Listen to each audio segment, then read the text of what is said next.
할렐루야. 여러분 모두 반갑습니다. 오늘도 예배당에서 또 각 가정에서 하나님을 예배하는 여러분들 모두 주 이름으로 환영하고 축복합니다. 초대교회 성도들이 모일 때마다 서로 나눴던 인사가 있죠. 바로 은혜와 평강, Grace and Peace라고 하는 인사입니다. 시간이 흐를수록 하나님의 은혜, 하나님이 주시는 평강이 아니면 살아갈 수 없는 존재라고 하는 것을 깨닫는 것 같습니다. 우리 오늘 각 가정에서 또 예배당에서 옆에 계신 분들과 그래서 한번 같이 인사를 나누면 좋겠습니다. 은혜와 평강이라고 같이 한번 인사를 나누겠습니다. 은혜와 평강, 은혜와 평강. 오늘 새해 들어 1월 이제 두 번째 주일 예배인데요. 오늘도 예배 가운데 하나님께서 우리 모두에게 부어주시는 참 은혜, 참 평강이 있기를 소망하는 마음으로 우리 예배 자리로 나아가면 좋겠습니다. 이 시간 우리 마음을 열고 입을 열어 함께 하나님을 찬양하며 예배하도록 하겠습니다.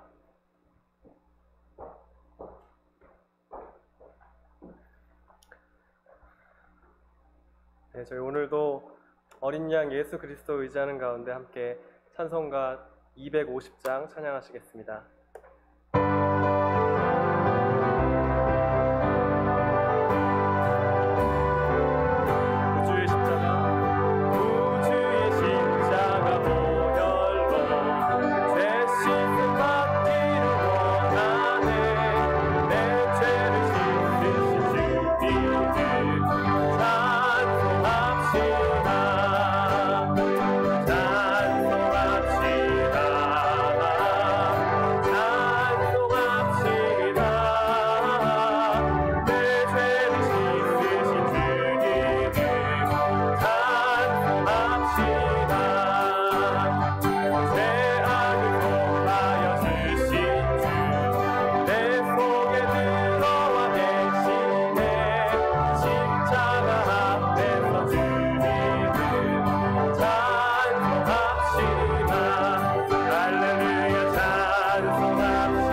계속해서 주님의 이름 같이 찬양하시기 원합니다. 보좌 앞에 섰네 함께 주를 찬양하며 하나님의 사랑 그 아들 주셨네 그대 피 또 우리 구원 받았네 십자가에서 쏟으신 그 사랑 강같이 온 땅에 흘러 각 나라와 족속 백성 방언에서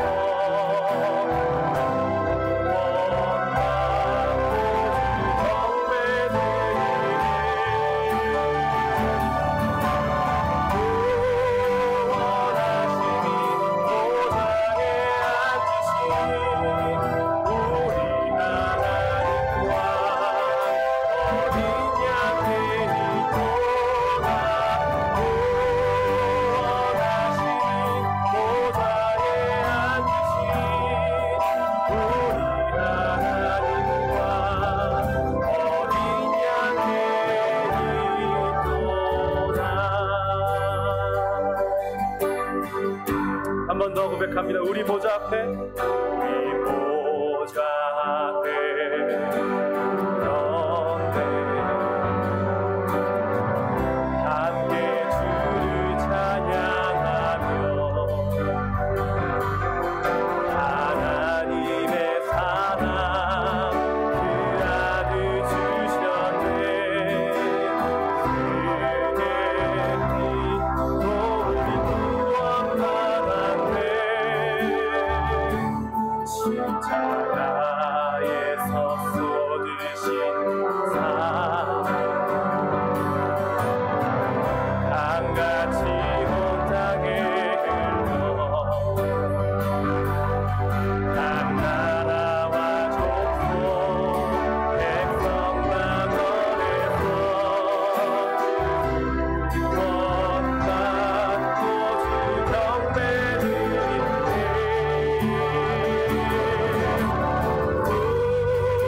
구원하시니 보좌에 앉으신 우리 하나님과 어린 양의 이도가 구원하시니 보좌에 앉으신 우리 하나님과 어린 양의 이도 소리 높여서 한 번 더 고백합니다. 구원하시니 보좌에 앉으신 우리 하나님과 어린 양의 이도가 구원하시니 보좌에 앉으신 우리 하나님과 어린 양의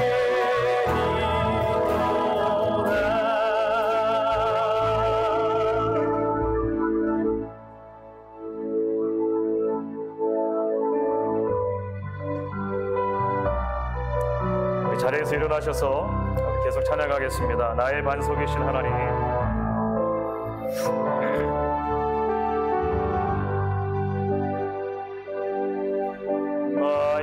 나의 반석이신 하나님 행하신 모든 것 완전하시니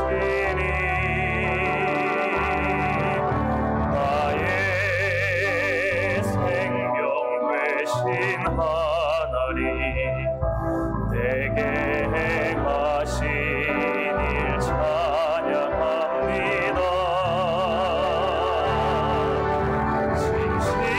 진실하신 하나님 실수가 없으신 좋으신 나의 주 진실하신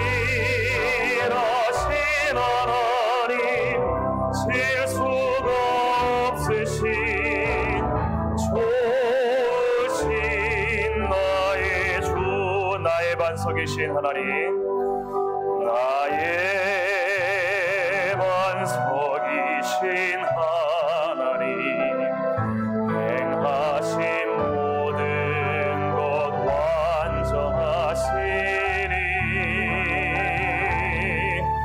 나의 생명 되신 하나님, 내게 행하신 일 찬양합니다.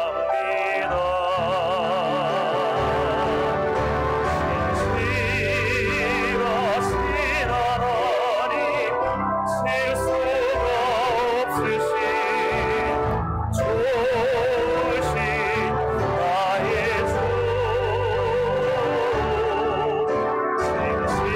신실하신 하나님, 실수가 없으신 좋으신 나의 주.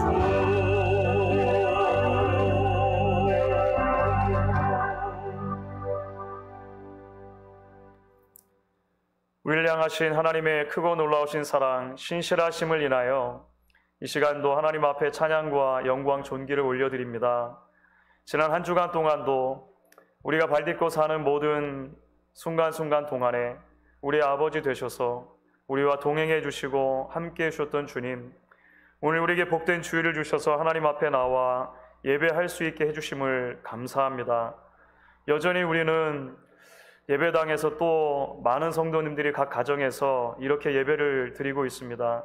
그럼에도 불구하고 우리가 한 분 하나님을 함께 예배하는 것을 기억하게 해주셔서 우리가 언젠가 하나님의 보좌 앞에 모두 다 부름을 받아 영원하신 주님을 예배할 것을 기대하며 그 천국의 예배를 미리 맛볼 수 있는 시간 될 수 있도록 오늘도 인도해 주시기를 간절히 원합니다.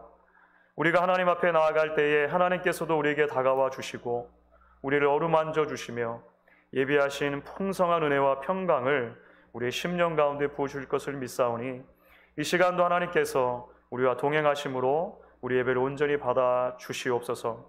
예배 모든 것들을 주님 앞에만 의탁드리고 감사드리며 예수님의 이름으로 기도했습니다. 아멘.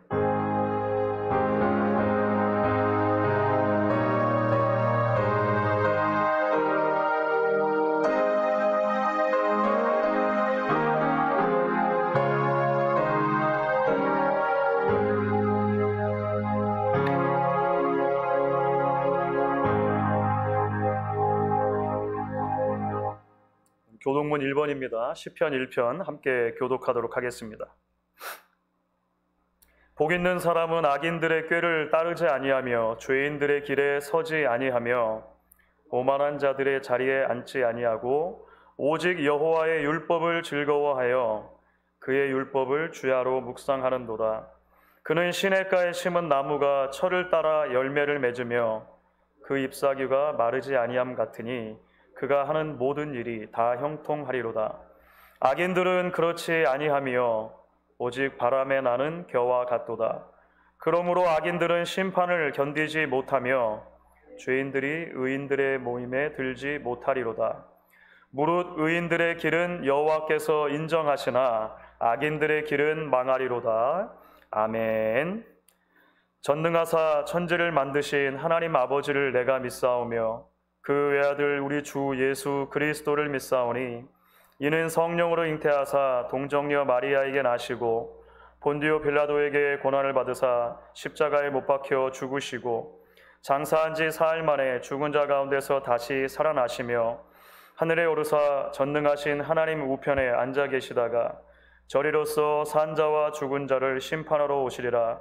성령을 믿사오며 거룩한 공예와 성도가 서로 교통하는 것과 죄를 사하여 주시는 것과 몸이 다시 사는 것과 영원히 사는 것을 믿사옵나이다. 아멘. 우리 자리에 앉으셔서 계속 찬양하겠습니다.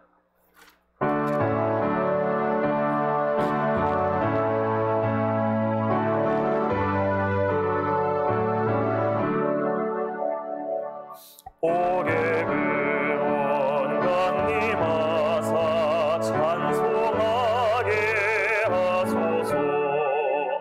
한량없이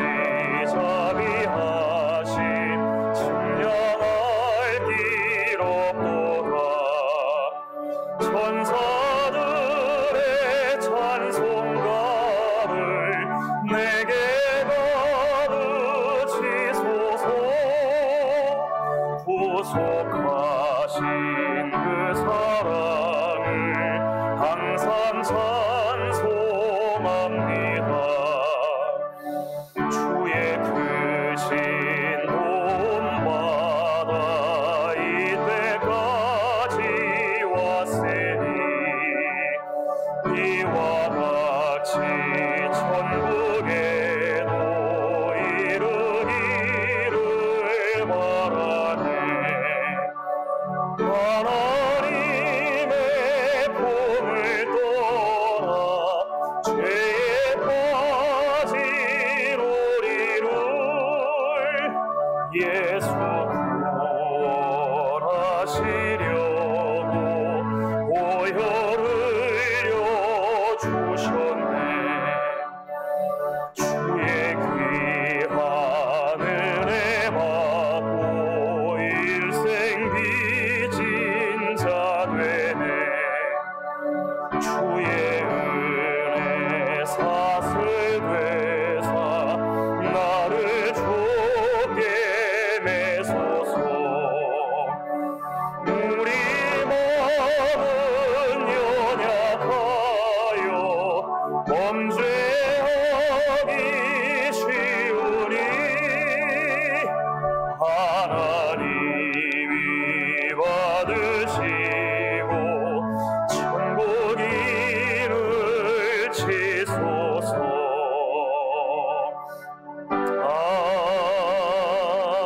아멘. 이 시간 우리 예배를 위해서 소창호 장로님께서 기도 인도해 주시겠습니다.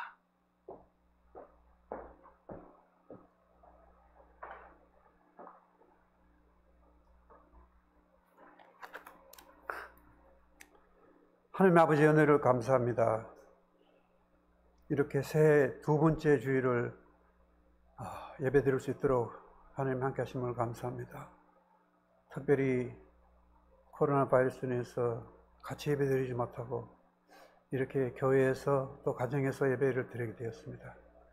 하나님 아버지, 그럼에도 불구하고 우리를 불쌍히 여겨주시고 이 바이러스가 더욱더 심화되는 가운데서도 특히 이번 펜실바니아 주에서도 확진자, 사망자가 급증하는 가운데 있지만 우리 모두에게 지혜를 주시고 건강을 주시옵소서.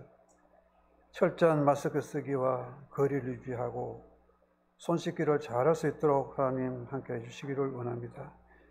백신이 나왔다고 하지만 일반화되기까지는 많은 시간이 필요한 것 같습니다.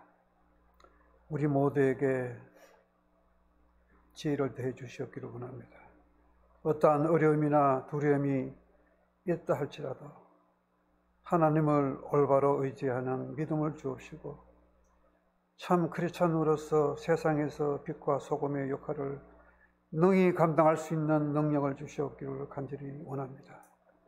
오늘 이 예배를 통해서 특히 은혜 받기를 원합니다. 말씀을 전가하시는 우리 목사님에게 성령께서 붙잡아 주시고 또 교회를 위해서 수고하시는 많은 분들이 있습니다.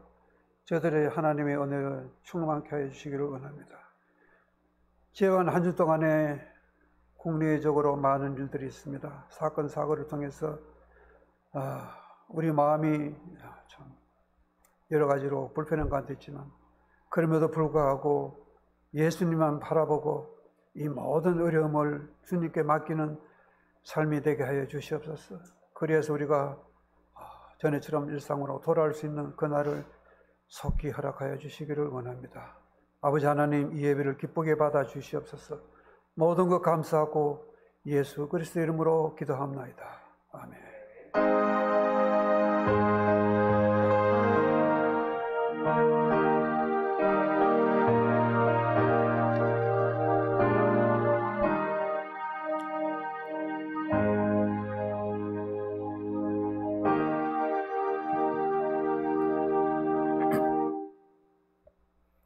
오늘 우리에게 주시는 하나님의 말씀 에스라서 1장 5절부터 2장 2절까지의 말씀을 읽도록 하겠습니다. 본래는 본문이 2장 전체까지 포함하는 긴 본문이지만 우리가 1장 5절부터 2장 2절까지만 추려서 읽고 말씀을 나누도록 하겠습니다. 우리 교독해서 읽도록 하겠습니다. 제가 먼저 1장 5절 읽습니다. 이에 유다와 베냐민 족장들과 제사장들과 레위 사람들과 그 마음이 하나님께 감동을 받고 올라가서 예루살렘에 여호와의 성전을 건축하고자 하는 자가 다 일어나니 그 사면 사람들이 그 은그릇과 금과 물품들과 짐승과 보물로 돕고 그 외에도 예물을 기쁘게 드렸더라. 고레스 왕이 또 여호와의 성전 그릇을 꺼내니 옛적에 느부갓네살이 예루살렘에서 옮겨다가 자기 신들의 신당에 두었던 것이라.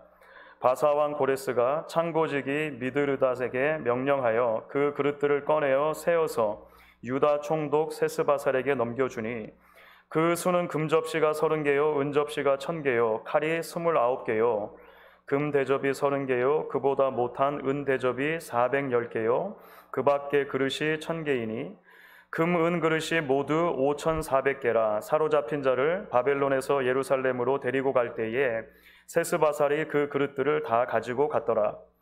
옛적에 바벨론 왕 느부갓네살에게서 사로잡혀 바벨론으로 갔던 자들의 자손들 중에서 노임을 받고 예루살렘과 유다 도로 돌아와 각자의 성읍으로 돌아간 자 같이 읽습니다. 곧 스룹바벨과 예수아와 느헤미야와 스라야와 르엘라야와 모르드게와 빌산과 미스발과 비그웨와 르훔과 바하나 등과 함께 나온 이스라엘 백성의 명수가 이러하니 아멘.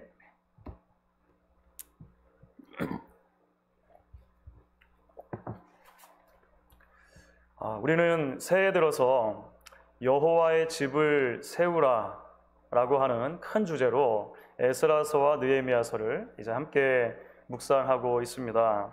에스라 느헤미야서는 바벨론 포로기에서 돌아온 하나님의 백성들이 여호와의 집을 다시 세워가는 이야기라고 한마디로 요약을 할 수가 있을 것입니다. 회복의 이야기, 갱신의 이야기, 부흥의 이야기가 바로 에스라 느헤미야서의 말씀인 것이죠. 지난주 말씀드린 대로 여호와의 집이라고 하는 개념은 대단히 포괄적인 개념으로 이제 에스라서와 느헤미야서에서 등장하는 것을 보게 됩니다. 그것은 회파됐던 성전을 다시 세우는 일, 말씀에서 멀어졌던 하나님의 백성을 다시 세우는 일, 또 무너졌던 예루살렘 성을 다시 세우는 일, 이 모든 것을 다 포함하는 것이 여호와의 집을 세우는 것이다. 이렇게 말씀을 드렸습니다. 지금은 그야말로 많은 것들이 무너진 그런 시대입니다. 일상이 무너지고 관계가 소홀해졌습니다. 경제가 출렁이고 정치가 흔들리고 있습니다. 우리 학생들과 청년들은 앞으로의 삶을 내다보기가 좀 힘든 그런 시기이기도 하고, 중년과 노년의 어른들은 지금 일상을 이어가기가 대단히 버거운 시기인 것은 분명한 것 같습니다. 사랑하는 여러분, 바로 이러한 때에 우리가 다시 한번 살아계신 하나님의 말씀 앞에 서기를 원합니다. 마치 느헤미야 8장의 수문학 광장 앞에 하나님의 백성들이 가난한 심령으로 모여 주의 말씀을 들었던 것처럼 우리가 그렇게 하나님의 말씀 앞에 서고 말씀을 듣기를 원하는 것이죠. 그렇게 할 때 회복과 갱신의 하나님의 말씀이 다시 한번 저희를 세워주실 수 있기를 바랍니다. 부흥의 말씀이 저와 여러분을 다시 한번 회복시켜 주시는 그런 놀라운 일들이 우리가 말씀을 계속해서 듣는 가운데 있기를 소망하는 것입니다.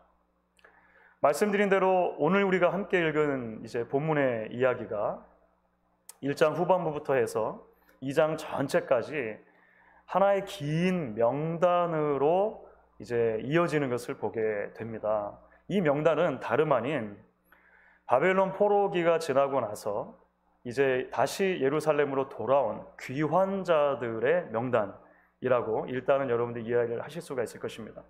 그래서 에스라서 2장 전체는 하나의 긴 명단으로 되어져 있고, 사실은 이 동일한 명단이 느헤미야 7장에도 한 번 더 반복되는 것을 보게 됩니다. 그래서 에스라서 2장과 느헤미야 7장의 이 긴 귀환자들의 명단이 에스라서와 느헤미야서를 마치 이렇게 둘러싸기 하듯이 전체적인 구조를 잡아주고 있고, 지난주 잠깐 언급을 해드렸는데요. 오랜 역사 속에서 많은 사람들이 에스라 느헤미야서를 한 책으로 보아온 이유 중에 하나가 사실은 이 둘러싸기 구조로 잡혀져 있는 명단이기도 한 것을 보게 됩니다. 사실 우리가 성경을 읽다가 생경하기도 하고 우리에게 익숙하지 않은 그런 사람들의 쭉 긴 명단을 읽어가는 것이 쉬운 일은 아닌 것 같습니다. 연초가 되어서 성경을 한 해 동안 완독한다든지 또는 완서하겠다라고 마음을 먹었을 때 가장 힘든 부분들 중에 하나가 바로 이런 명단이나 족보가 될 것입니다. 성경에 왜 이렇게 사람 이름이, 그것도 쉽지 않은 이름이 많이 등장하는 것일까 우리가 생각을 하게 되는 것이죠. 그런데 여러분, 성경에는 이렇게 명단이나 족보가 등장할 때마다 그것이 나름대로의 의미를 가지고 있다는 것을 우리가 보게 됩니다. 역사적인 면에서, 신학적인 면에서 대단히 중요한 메시지를 전달해 주고자 할 때 이런 명단이나 족보가 등장을 하는 것이죠. 그래서 예수 그리스도의 복음 이야기가 처음 시작될 때 마태복음 1장도 사실은 족보로 출발하는 것을 우리가 보게 됩니다. 그렇다면 여러분, 오늘 우리가 읽게 되는 이제 에스라서와 느헤미야서의 이 명단들을 통해서 발견하는 메시지가 무엇이냐고 하는 것이죠. 그리고 우리가 어떻게 그것을 오늘을 살아가는 우리들에게 적용할 수 있을 것인지 우리가 계속해서 말씀을 나눌 수 있으면 좋겠습니다. 이제 에스라서와 느헤미야서에 나오는 이 포로에서 돌아온 귀환자들의 명단을 통해 우리가 발견하는 첫 번째 메시지는 이것입니다. 하나님이 우리를 포기하지 않으셨다라고 하는 메시지입니다. 하나님이 우리를 포기하지 않으셨다.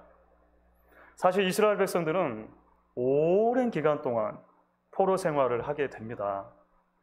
지난주에 잠깐 인트로덕션에서 말씀드렸던 것처럼 이제 예루살렘이 완전히 망하고 유다 백성들이 포로로 잡혀간 때가 기원전 586년으로 생각을 합니다. 그러니까 느부갓네살 왕이, 바벨론의 느부갓네살 왕이 예루살렘을 침공하고 완전히 정복시키고 성전까지도 회파한 것이 바로 이제 586년으로 보는 것이죠. 바벨론이 망하고 페르시아 제국, 바사 제국이 들어서고 나서 바사 제국의 첫 왕인 고레스가 칙령을 발표해서 이제 원하는 이민족들이 자신들의 땅으로 돌아갈 수 있도록, 그렇게 해서 이스라엘 백성들이 비로소 귀환을 할 수 있게 된 것은 기원전 538년으로 봅니다. 다시 말하면 처음 이제 느부갓네살에 의해서 나라가 망하고 다 포로로 잡혀간 이후부터 시작을 해서 처음 고레스 왕 때 이제 포로로 돌아오기까지 약 48년 정도의 시간이 흘렀다라고 하는 것입니다. 48이면 대단히 오랜 기간인 것이죠. 대단히 오랜 기간인 것입니다. 실제로 이제 고레스 왕 때 이스라엘 백성들이, 유다 민족들이 귀환한 것은 첫 번째 귀환이고요. 그 뒤로도 두 번째, 세 번째의 귀환이 이루어집니다. 두 번째 귀환은 에스라의 주도하에 이루어지고 세 번째 귀환이 느헤미야의 주도하에 이루어지는데요. 마지막까지 계산을 하면 첫 귀환이 포로기 이후로부터 48년이 지났다면 마지막 귀환은 포로가 시작된 이후로부터 141년이 지난 것입니다. 대단히 오랜 기간 동안 사실은 이 포로 기간이 있었고 이제 포로 이후에서 돌아오는 백성들이 있었다라고 하는 것이죠. 자, 그러면 우리가 이런 생각을 할 수 있습니다. 포로로 지금 돌아오는 사람들의 명단을 놓고 보았을 때 포로 2세대, 3세대들이 주로 구성원들이라고 하는 것입니다. 포로로 직접 잡혀간 사람들이 아니라 바벨론 땅에서 태어난 2세대, 그 또 3세대, 이런 사람들이 포로의 주역이고, 물론 포로 1세대, 처음에 잡혀간 사람들도 있지만 그들은 아주 소수의 연로한 연장자들이었다라고 하는 것을 알게 돼요. 그래서 우리가 이제 앞으로 살펴보게 될 텐데, 성전의 지대가 처음 놓아질 때 첫 성전을 보았던 사람들이 얼마 안 되는 거예요. 그렇죠. 그 연장자들이 첫 성전과 두 번째 성전을 비교하면서 눈물을 흘렸다라고 하는 대목이 나오는데, 비로소 여기가 이해가 될 수 있는 대목인 것이죠. 나중에 느헤미야서를 보면 수문학 광장에 그 말씀 사경회가 있을 때, 바벨론에서 태어난 2세대, 3세대는 원래 조상들의 말인 히브리 말을 알아듣지 못했던 거예요. 그래서 번역하는 일이 있죠. 통역을 해주죠. 이런 모든 일들이 이제 비로소 이해가 되는 대목이 이런 것입니다. 자, 그렇게 되면 우리는 포로기에서 돌아온 하나님의 백성들이 마음에 품고 있는 거대한 질문 하나를 생각하지 않을 수 없는 것입니다. 그 질문은 뭐냐면, 우리는 여전히 하나님의 선택된 백성이 맞나? 라고 하는 질문입니다. 이것은 포로 이후에 우리가 소위 기록됐다라고 하는 거의 모든 성경의 책들에서 동일하게 발견되는 주제입니다. 우리는 여전히 하나님의 백성이 맞는가? 여러분 한번 상상해 보십시오. 포로기를 살아갈 때 하나님의 백성들이 이제 바벨론 땅, 또 나중에 이제 바사 제국이 들어서고 나서 자신의 자녀들에게 뭐라고 이야기를 하겠습니까? 자녀들을 무릎 맡에 앉혀놓고 이런 이야기들을 자꾸 해주겠죠. 얘들아, 우리는 원래부터 이 바벨론 땅에 살던 사람들은 아니란다. 옛날 옛적 우리 조상들은 유대 땅이라고 하는 곳에 살았어요. 우리는 하나님의 언약을 받은 하나님의 백성들이었기 때문이지. 그 유대 땅 예루살렘에는 웅장하고 아름다운 성전이 있었단다. 우리는 그곳에서 늘 하나님을 예배했었지. 그런데 그만 우리 조상들이 하나님 앞에 범죄를 하고 만 거야. 지속적으로 오랜 기간 동안 하나님의 마음을 아프게 해드린 것이지. 그래서 결국 하나님이 진노하게 된 거야. 우리는 하나님의 심판을 받게 되었어. 하나님의 심판 때문에 우리는 나라를 뺏겼고 결국 이렇게 이방 땅에 와서 살고 있는 것이란다. 이야기를 해 주었겠죠. 그런데 여러분, 놀라운 일이 일어난 것입니다. 바벨론이 망하고 바사 제국이 들어섰어요. 그 첫 번째 왕 고레스가 온 나라 안에 칙령을 선포한 것입니다. 유다 민족들 중에 원하는 사람이 있다면 전부 다 예루살렘으로 돌아가도 된다.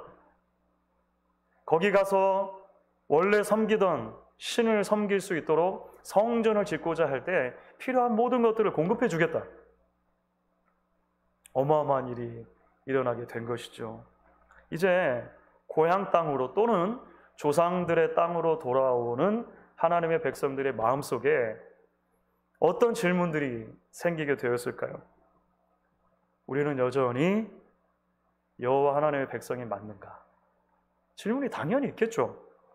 하나님이 조상들과 맺으신 언약이 여전히 우리에게도 유효할까? 하나님이 여전히 우리를 사랑하실까? 가장 기본적인 포로 이후 시대를 살아가는 백성들의 마음속에 있는 질문이 바로 이런 것입니다. 사랑하는 여러분, 에스라서와 느헤미야서에 등장하는 이제 포로 귀환자들의 명단, 명단이 중요하다고 말씀드렸잖아요. 이 명단은 사실 1차적으로는 이런 질문들에 대한 답을 하는 것입니다.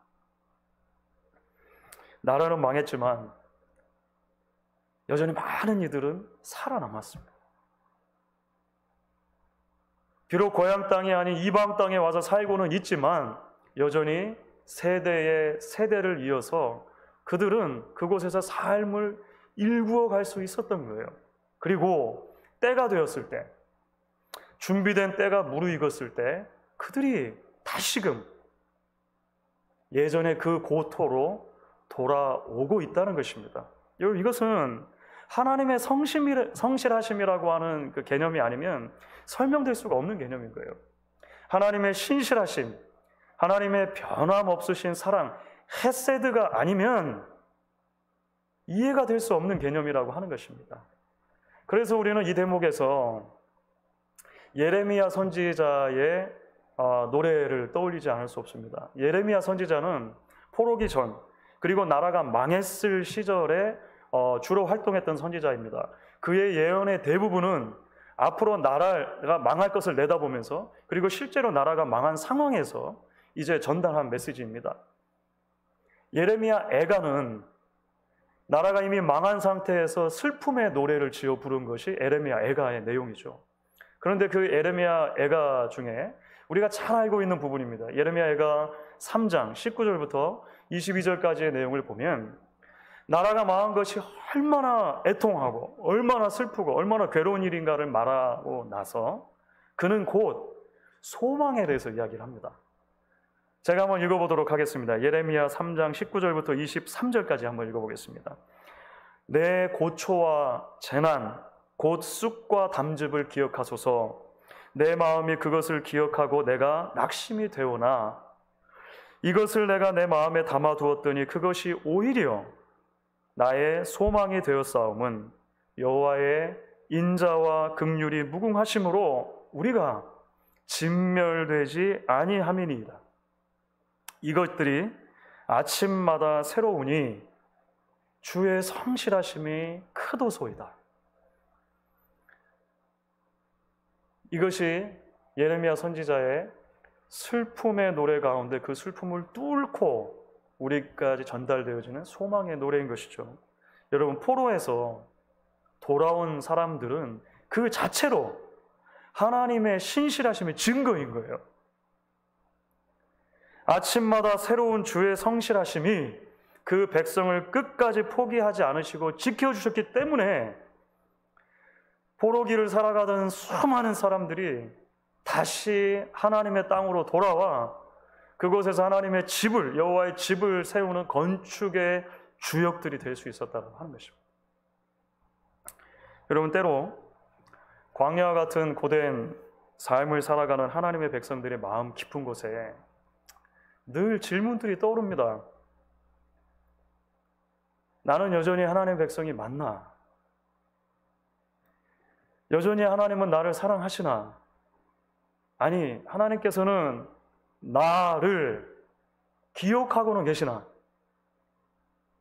우리가 고난의 극심한 골짜기들을 지나갈 때 그런 질문들을 던지곤 합니다. 그러나 여러분, 우리는 기억해야 하는 것이죠. 하나님은 한 번도 당신의 백성들이 하나님이 되시기를 포기하신 적이 없었다는 것입니다. 거꾸로 말하면 우리는 우리의 삶의 정황이 어떠하든지 간에 한 번도 하나님의 자녀가 아니었던 적이 없다는 것입니다. 에스라서 2장에 귀한 자들의 명단이 나올 때 그 귀한 자들 명단에 첫 번째로 등장하는 이름이 누군지 아십니까? 첫 번째로 등장하는 사람의 이름이 스룹바벨입니다. 스룹바벨.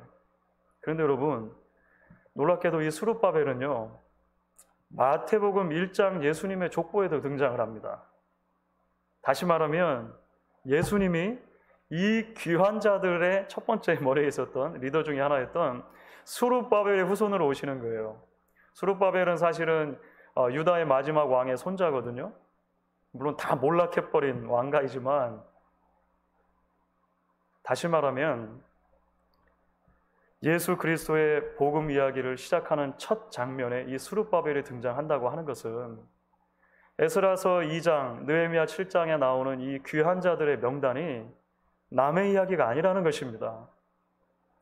그저 수천 년 전에 나라를 잃었다가 어떻게 우연히 그 나라를 회복하게 된 그 사람들의 이야기가 아니라 저와 여러분의 이야기라는 거예요. 우리는 그래서 이 명단을 보면 기억해야 하는 것입니다. 하나님이 얼마나 우리를 사랑하시는가, 우리를 구원하시기 위해서 얼마나 성실하게 하나님이 일해 오셨는가. 지금도 하나님께서 구원하신 당신의 백성들을 포기하지 않으시고 버리지 않으시고 끝까지 붙들어 주시겠다라고 말씀하시는가. 우리는 이 놀라운 명단을 통해서 발견하고 붙들게 되는 것입니다. 여러분, 이제 귀한 자들의 명단을 통해 우리가 발견하는 두 번째 메시지가 있습니다. 그 두 번째 메시지는 우리를 사용하시는 하나님이라고 하는 메시지입니다.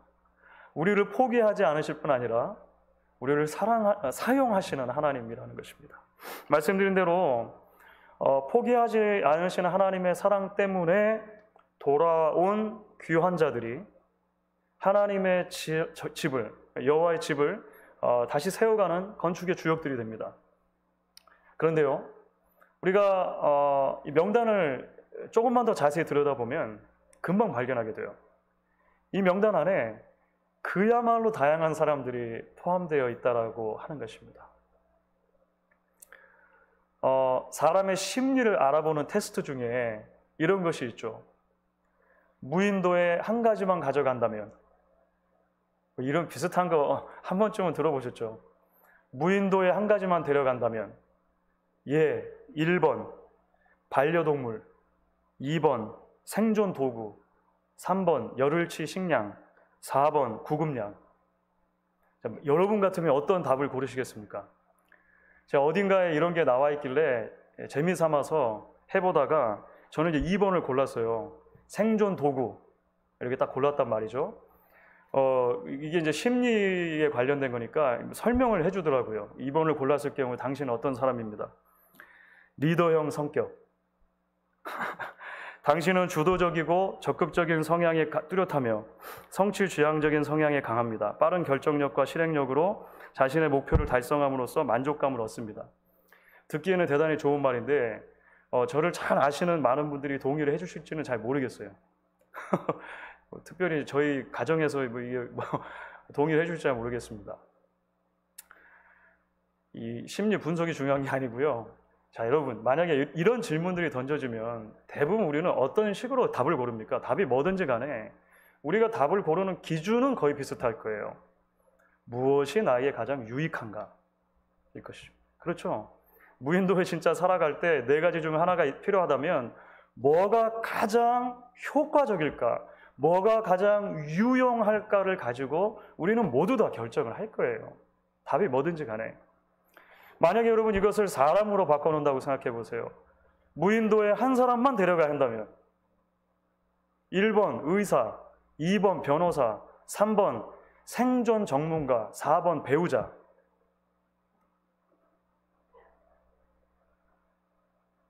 물론 답은 다 다를 수 있지만 원칙은 비슷할 거예요. 답을 고르는 원리는 비슷할 거예요. 물론 배우자가 곁에 있으면 조금 신중하게 더 답을 골라야겠지만 누가 가장 유용할 것인가, 유익할 것인가, 효과적일 것인가, 답이 1, 2, 3, 4번이 상관없이 우리는 그런 고민의 방향을 하게 될 것이라고 하는 것입니다. 그렇다면 여러분, 에스라 느헤미야서에 나오는 자, 이제 포로 귀한 자들의 명단을 보면 어떨까요? 포로 귀한 자들의 명단.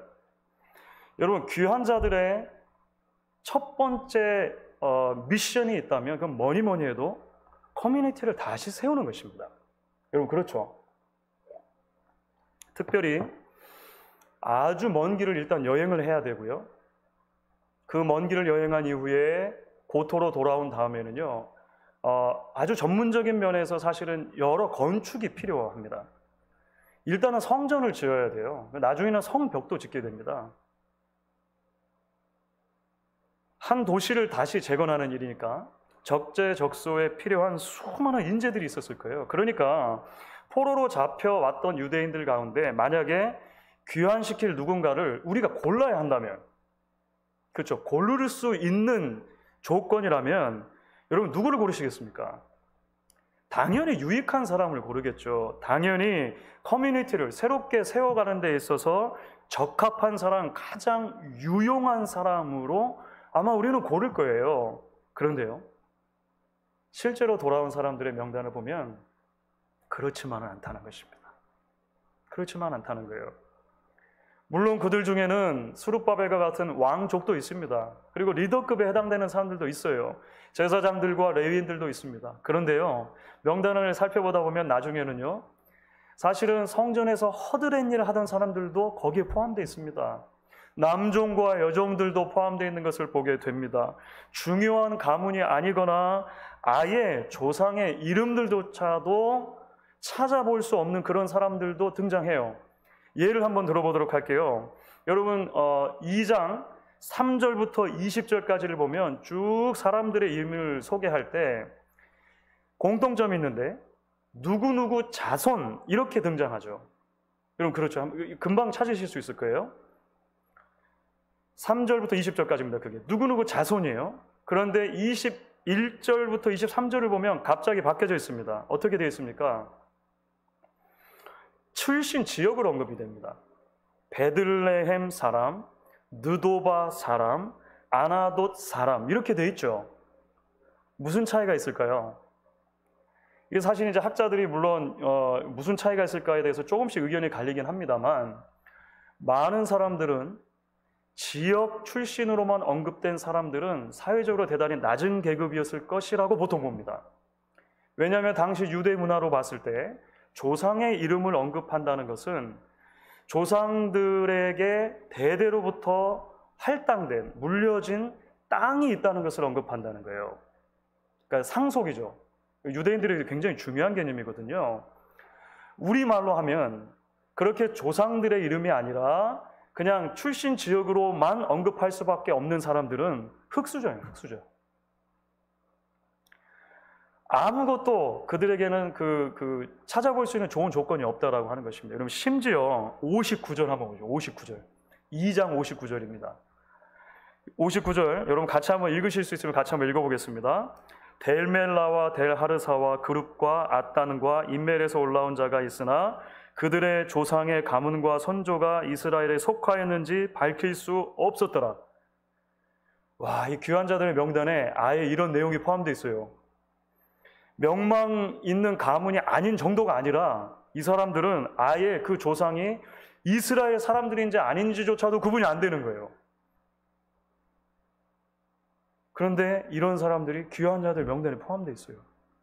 사랑하는 여러분, 대단히 놀라운 대목이죠. 물론 정도와 역할의 차이가 있긴 하지만 이들 모두가 여호와의 새 집을 건축하는 주역이 된 거예요. 어떻게 가능했을까요? 자, 1장 5절의 선언이 그래서 대단히 의미심장한 것입니다. 오늘 우리가 본문 함께 시작했던 1장 5절의 말씀 같이 한번 읽어보도록 하겠습니다. 이에 유다와 베냐민 족장들과 제사장들과 레위 사람들과 그 마음이 하나님께 감동을 받고 올라가서 예루살렘의 여호와의 성전을 건축하고자 하는 자가 다 일어나니. 가장 중요한 문구는 하나님이 감동을 해주셨다고 하는 부분이죠. 하나님이 감동을 해주셨다는 부분. 하나님이 그런 다양한 사람들을 부르신 거예요. 하나님이 그런 다양한 사람들을 세워주신 것입니다.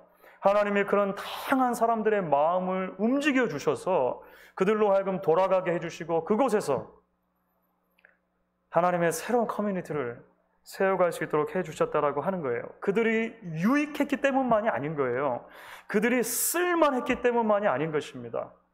유용함만을 기준으로 삼았다면 아마 명단이 달라졌을 거예요. 여러분, 그래서 이 대목은 십자가의 도를 하나님의 지혜라고 설명하는 바울의 선언과 대단히 밀접하게 닮아 있는 것을 보게 됩니다. 고린도전서 1장에서 바울은 그것을 굉장히 강력하게 설명하거든요. 제가 고린도전서 1장 26절부터 27절 그리고 29절을 읽어보도록 하겠습니다. 세 번역으로 한번 읽어볼게요. 세 번역으로. 형제자매 여러분, 여러분이 부름을 받을 때에 그 처지가 어떠하였는지 생각해 보십시오. 육신의 기준으로 보아서 지혜 있는 사람이 많지 않고 권력 있는 사람이 많지 않고 가문이 훌륭한 사람이 많지 않았었습니다. 그런데 하나님께서는 지혜 있는 자들을 부끄럽게 하시려고 세상의 어리석은 자들을 택하셨으며 강한 것들을 부끄럽게 하시려고 세상의 약한 것들을 택하셨습니다. 이리하여 아무도 하나님 앞에서는 자랑하지 못하게 하시려는 것입니다. 여러분, 세상의 지혜는 똑똑한 사람들을 먼저 건져내는 것입니다. 그렇죠? 세상의 지혜는 쓸모 있는 사람들을 먼저 구원해내는 것입니다. 그런데 하나님은 그렇게 하지 않으셨다는 거예요. 미련하고 미련해 보이는 십자가를 그대로 믿고 그 십자가 앞에 나오는 그 사람들을 하나님 구원해 주셨다는 것입니다. 그렇게 해서 구원받은 사람들 다 모아놓고 보면 세상의 기준으로 유용하고 쓸모 있는 사람들만이 아니었다라고 하는 거예요. 하나님은 그야말로 모든 종류의 사람들을 당신의 은혜로 부르시고 그들을 하나님의 백성 되게, 자녀 되게 해주셨다는 것이죠. 이것이 이 세상을 향한 하나님의 서프라이즈라고 하는 것입니다. 사랑하는 여러분, 그렇기 때문에 우리는 오늘 말씀을 통해서 이 시대에도 하나님의 집을 다시 세워가는 이 놀랍고 막중한 사명에 저와 여러분 한 사람 한 사람을 불러주셨다라고 하는 것을 우리가 기억하게 됩니다. 우리가 잘나지 않아도 괜찮습니다. 우리가 금수저가 아니어도 괜찮습니다. 똑똑하지 않아도 됩니다. 중요한 것은 하나님이 우리를 부르셨다는 것입니다. 그리고 우리의 마음을 감동해 주신다는 것입니다. 그 감동하심이 우리로 하여금 일어서게 하고 움직이게 하고 그리고 그곳에서 다시 하나님의 나라를 이루고 갈 수 있도록 도와주신다라고 하는 것이죠. 그러므로 이 무너진 시대, 바로 저와 여러분을 여호와의 집 건축의 주역들로 세우신다는 하나님의 음성을 듣고 붙들고 응답할 수 있는 저와 여러분 될 수 있기를 주의 이름으로 간절히 축원하겠습니다. 이 시간 우리 같이 한번 찬양하실 때, 그래서 오늘은 우리를 사용하소서라고 하는 찬양 같이 한번 부르면 좋겠습니다. 우리에게 소원이 있습니다. 주님 다시 오실 그날까지 하나님의 교회를 세우는 일에, 주의 나라를 세워가는 일에 나를 사용해 주십시오 라고 하는 헌신의 찬양인데요, 우리의 고백을 담아서 이 시간 우리 같이 찬양하도록 하겠습니다.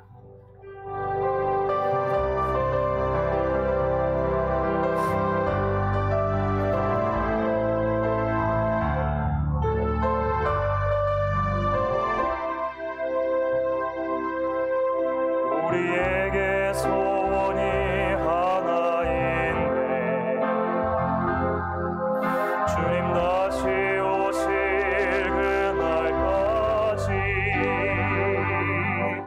우리 가슴에 새긴 주의 십자가 사랑, 나의 교회를 사랑케 하네. 주의 교회를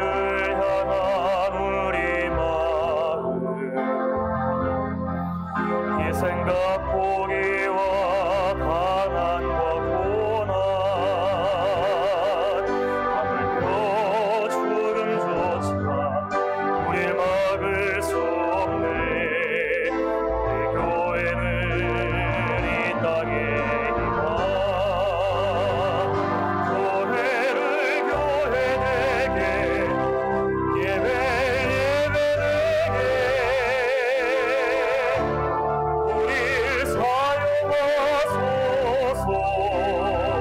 진정한 응애 날 오늘이 마루로 우리를 사용하소서. 우리에게 소원이 하나인데 주님 다시 오실 그날까지 가슴에 새긴 주의 십자가 사랑, 나의 교회를 사랑케 하네. 주의 교회를 향한 우리 마음, 희생과 포기와 가난과 고난, 죽음조차 우릴 막을 수 없네.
시간 우리 함께 나눈 말씀 기억하시면서 우리 기도하면 좋겠습니다.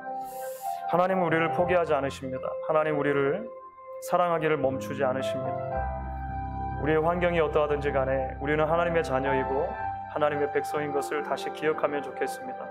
그 하나님의 사랑과 신실하심 안에 날마다 머물러 있게 하소서.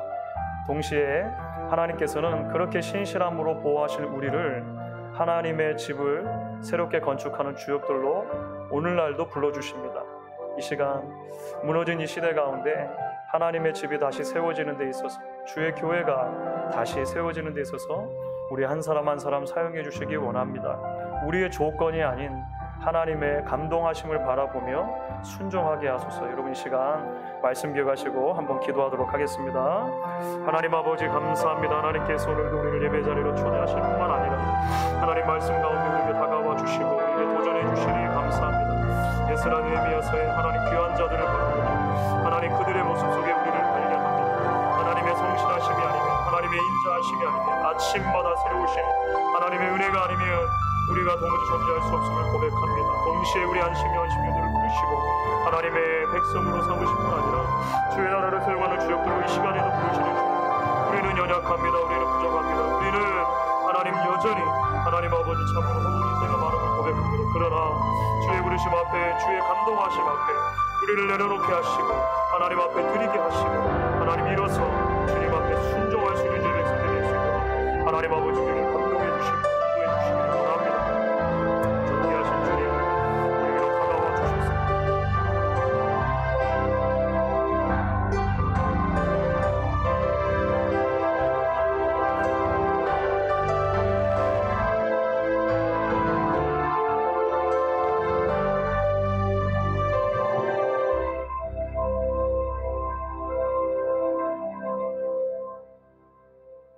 이 시간 자리에서 일어나셔서 다 같이 봉헌 찬양을 하나님께 드리신 이후에 기도하겠습니다.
감사헌금과 또 큐티 책 헌금 드리신 손길이 있습니다. 우리 시간 같이 한번 기도하도록 하겠습니다.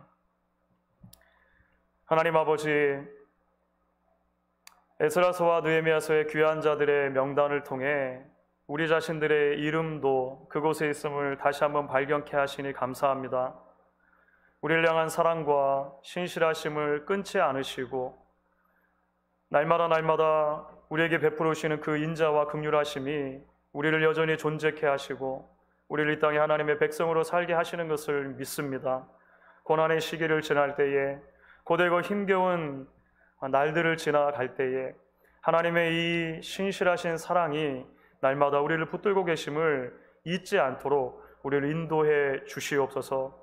동시에 하나님의 성실하심으로 세워주신 백성들, 하나님께서는 그들의 마음을 감동하셔서 하나님의 집을 세워가시는 주역들로 사용하시는 것을 우리가 발견하게 됩니다. 하나님, 코로나 바이러스로 인해서 오랜 기간 동안 하나님, 우리가 이제까지 달려오며 지쳐있고 또한 하나님 앞에 의기소침해 있는 영혼들임을 고백하지 않을 수 없습니다. 그럼에도 불구하고 2021년을 우리에게 허락해 주신 주님, 다시 한번 우리의 마음을 감동해 주시기를 간절히 원합니다.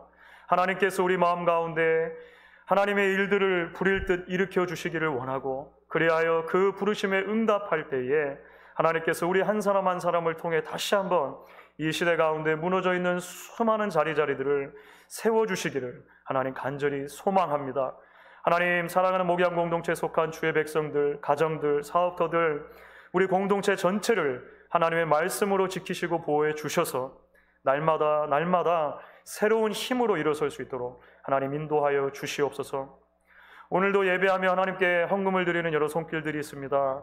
주일헌금으로, 11조헌금으로, 감사헌금으로, 특별헌금으로 드리는 모든 손길들 하나님 기억해 주시고, 하나님 사용되는 곳곳마다 하나님 나라의 영광을 위해 사용될 수 있도록 인도해 주시기를 간절히 원합니다. 주님, 우리에게 이른 비와 늦은 비를 실수 없이 내려주셔서 우리가 이 땅에 발딛고 살아가지만 하나님의 약속의 땅의 백성으로 살아갈 수 있도록 날마다 도우시고, 하늘을 바라보며 사는 삶이 우리에게 참된 위로와 참된 복의 삶인 것을 주님 기억하게 하여 주시옵소서. 우리의 자녀들 어느 곳에 있든지 하나님 인도해 주시고, 하나님께서 주시는 꿈과 비전이 날마다 그 안에 넘쳐날 수 있도록 주님 함께하여 주시옵소서. 지금은 우리 구주 예수 그리스도의 크신 은혜와 하나님 아버지의 극진하신 사랑과 성령 하나님의 교통하심이 함께 모여 예배하는 가운데 주신 은혜를 마음에 간직하고 하나님의 부르심에 응답하며 하나님의 사용하시는 주역들로 이 땅에 다시 한번 서기로 결단하는 사랑하는 모든 주의 백성들 머리머리 위에, 그들의 가정과 사업터와 이 아름답고 복된 목양 공동체 위에 지금부터 영원토록 함께 하시기를 간절히 축원하옵나이다. 아멘.